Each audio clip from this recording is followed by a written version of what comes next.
Lamun loba teh ngarep-ngarep ka jelema, maka naon cenah tahunu hina diri urang.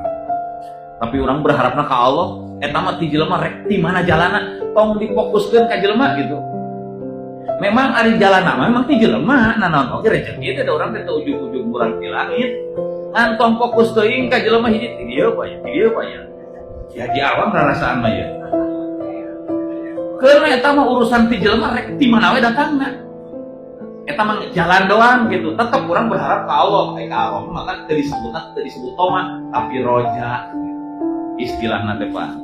Berharap sarua-rua kene yang ka Allah. Karena urusan Allah. Teu sarua jiga kieu. Jiga urang ayeuna usaha. Naon nu dikasab ku urang dagang. Terus teh urang teh rarasa teh lamun teu dagang geus moal nyatu. Ieu teh sarua jeung ngabatasi kakawasan Allah. Hari itu Allah teu mampuheun mere rezeki ka maneh tina jalur sejen. Tidinya wae anu teu buah-buah tina dagang mah teu payu tetangga nu maot. Jadi sok jalanan ku urang, rek anu dagangna, rek anu tanina, rek anu jadi CEO na naonna. Tapi tong gede teuing harapan dirinya, kita ngakalan teh usaha teh ngajalanan doang, ngajalankeun parentah Allah.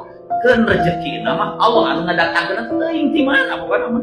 Teu ti dieu atuh ti ditu